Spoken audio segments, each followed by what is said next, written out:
Hello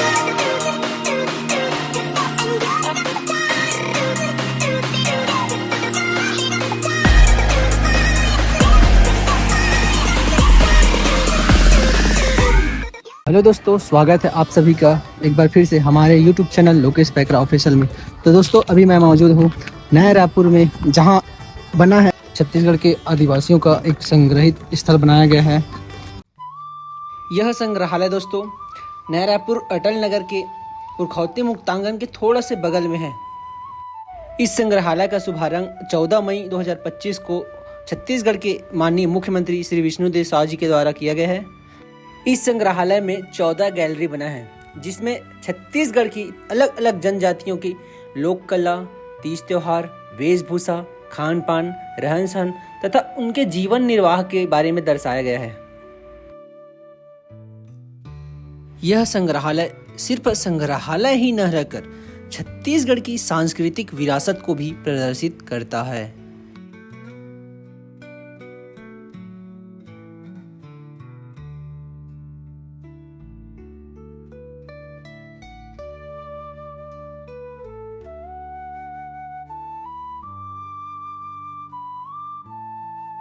इसमें दर्शाया गया है कि बस्तर की आदिवासी महिलाएं साल के फूल को एकत्रित कर रही हैं।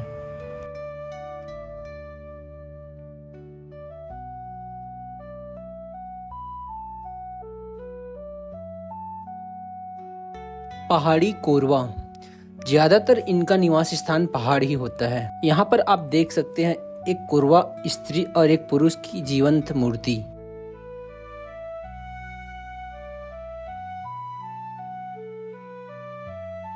इस थीम में दोस्तों बस्तर के आदिवासियों के द्वारा सल्फी के पेड़ से सल्फी का रस निकाला जाता है, उसको दर्शाया गया है।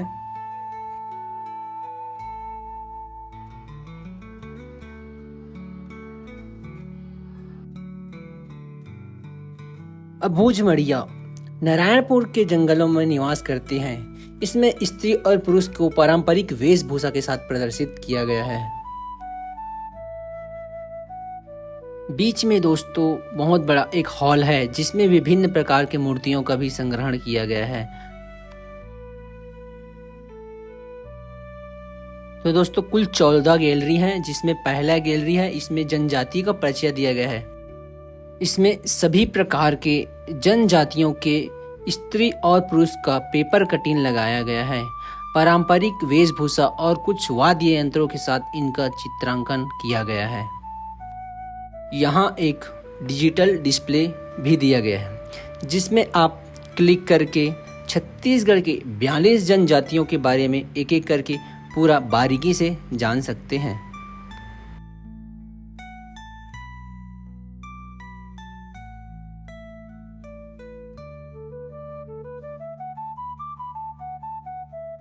इस संग्रहालय के दोस्तों अभी फिलहाल के लिए आम जन के लिए निःशुल्क किया गया है।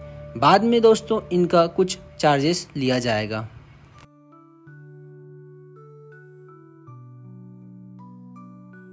छत्तीसगढ़ में दोस्तों 42 प्रकार की जनजातियां पाई जाती हैं, जिनका हर एक का अलग अलग निवास स्थान होता है।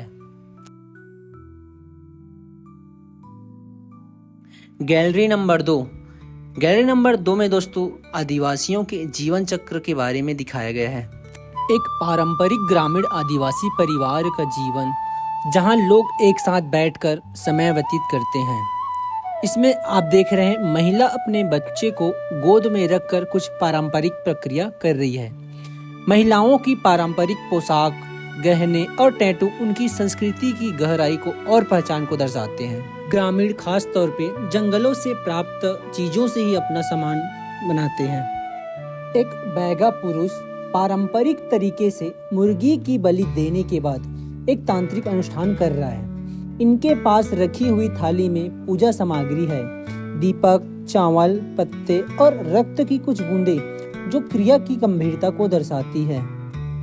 यह एक पूजा नहीं बल्कि सदियों पुरानी परंपरा का प्रतीक है, जो प्रकृति, आत्मा और इन समुदाय की संस्कृति को जोड़ती है।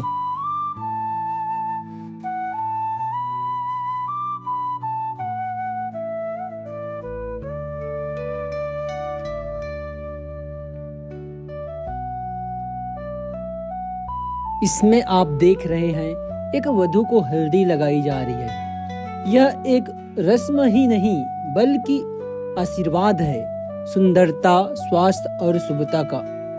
परिवार और समाज के लोग मिलकर इस संस्कार को निभाते हैं। इसमें प्रेम है, सहयोग है और सबसे बढ़कर संस्कारों का सम्मान।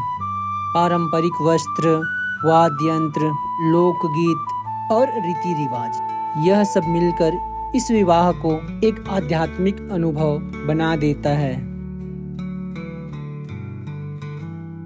ये दृश्य न सिर्फ हमारी संस्कृति विरासत को सहेजते हैं बल्कि नई पीढ़ी को भी अपने मूल से जोड़ते हैं।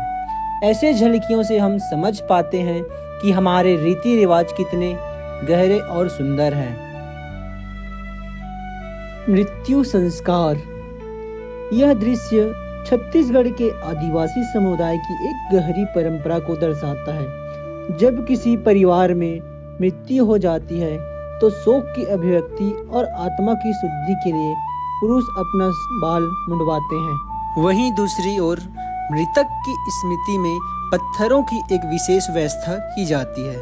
यह पत्थर न सिर्फ श्रद्धांजलि है बल्कि समाज की सामूहिक स्मृति और परंपरा का प्रतीक भी है।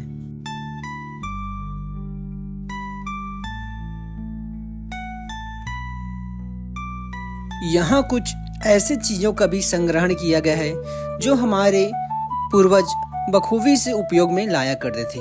धीरे धीरे ये चीजें अब आधुनिकता के कारण गायब होने लगी है। हमारे पूर्वजों द्वारा उपयोग में लाई गई चीजों को नई पीढ़ी तक जानने के लिए इस संग्रहण केंद्र में संग्रहित किया गया है। गैलरी नंबर 3, इसमें दोस्तों आदिवासियों की आवास और घरेलू जो चीजें हैं उनके बारे में दर्शाया गया है।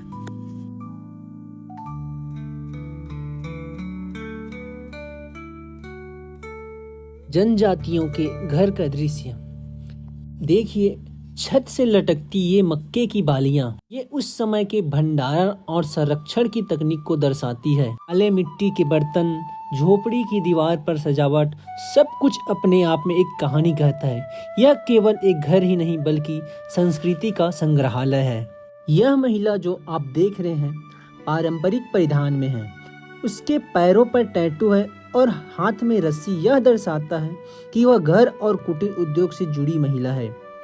यह महिलाएं न केवल घर की जिम्मेदारी निभाती हैं बल्कि परिवार की आर्थिक व्यवस्था में भी बराबर की भागीदारी होती है। जमीन पर बैठी यह महिला सिलबट्टे से मिर्च और लहसुन की चटनी बना रही है। यह सिलबट्टा ग्रामीण जीवन का एक अभिन्न अंग है। काली मिट्टी के बर्तन, झोपड़ी की दीवार और यह सब सजावट, सब कुछ अपने आप में एक कहानी कहता है। यह केवल एक घर नहीं बल्कि संस्कृति का संग्रहालय है। इनकी संस्कृति में पशुपालन एक विशेष अंग होता है, चाहे वह बकरी हो, गाय हो, बैल हो या फिर भैंस। इस सुंदर सी झोपड़ी को जिसे मिट्टी और गोबर से बनाया गया है और सजाया गया है। पारंपरिक वॉल पेंटिंग्स, ये पेंटिंग सिर्फ सजावट ही नहीं बल्कि हमारे आदिवासी समाज की कला और भावना को अभिव्यक्त करता है। झोपड़ी के बाहर खड़ी महिला एक पारंपरिक पालना झुला रही है जिसमें एक बच्चा सो रहा है। यह दृश्य मातृत्व, देखभाल और प्रेम का प्रतीक है। चूल्हे में खाना पक रहा है जिससे यह साबित होता है कि आज भी गांव में लोग मिट्टी के चूल्हे और लकड़ी का इस्तेमाल करते हैं। एकदम जैविक और स्वाभाविक जीवन शैली। इसमें मुर्गियों को दिखाया गया है जो ग्रामीण जीवन की आत्मनिर्भरता को दर्शाती है, जहां हर घर में पशु पक्षी पाले जाते हैं। इस मिट्टी की दीवार पर सजे हुए ये बर्तन कोई आम बर्तन नहीं है। ये है धरोहर जिनका इस्तेमाल हमारे पूर्वज सदियों से करते आ रहे हैं। यहाँ हर चीज प्राकृतिक संसाधनों से बनी हुई है, बिना प्लास्टिक, बिना मशीन, बस हाथों का हुनर। ऊपर लटकती हुई ये बांस की टोकरियां और लौकी से बने पात्र हमारी आत्मनिर्भरता और सादगी की मिसाल है। एक ग्रामीण महिला जो सिर पर लकड़ियों का गट्ठर लिए हुए हैं, सिर पर सफेद कपड़ा, नीली साड़ी और पैरों में पायल, यह सब उस सादगी की पहचान है जो गांव की आत्मा में है। साथ में है एक गाय और उसका बछड़ा जो दूध पी रहा है। यह केवल एक दृश्य नहीं है, बल्कि यह उस जुड़ाव को दिखाता है जो हमारे किसान और उनके पशुओं के बीच होता है। मिट्टी की दीवार के पीछे एक माँ बैठी है जो अपने बच्चे को गोद में लिए है। सबकी माँ अपने पुत्र को बहुत प्यार करती है। पशुओं के लिए एक आवाज बनाया जाता है। उन्हीं आवाज के पीछे दीवारों पर पशुओं के सामान, घंटी और जैसे अलग अलग प्रकार की चीजों को भी लटकाया जाता है। गांवों में पशुपालन केवल जीविका का साधन नहीं है, यह जीवन का हिस्सा है। गांव के हर घर में गाय और बैल जरूरी होता है। गाय को माँ का दर्जा देना इन लोग का स्वाभाविक होता है और बछड़ा परिवार का हिस्सा होता है।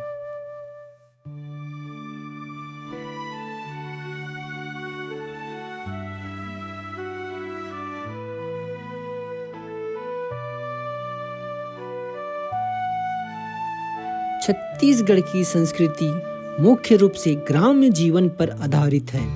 लोग सरल जीवन जीते हैं, खेती, पशुपालन और वनों पर निर्भर रहते हैं। समाज में सामूहिकता, सहयोग और भाईचारा गहराई से जुड़ा हुआ होता है।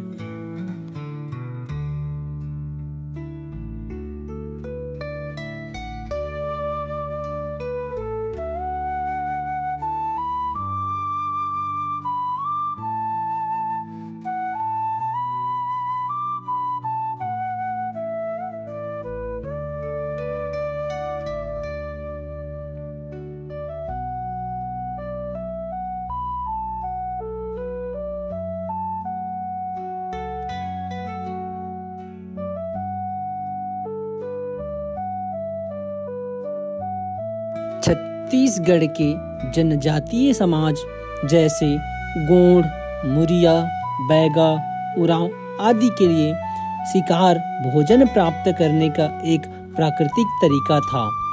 जंगल में रहने वाले ये समुदाय धनुष, बाण, भाले, फंदे और जाल जैसे पारंपरिक हथियारों का उपयोग करते थे। शिकार उनके सामूहिक कार्य का हिस्सा होता था।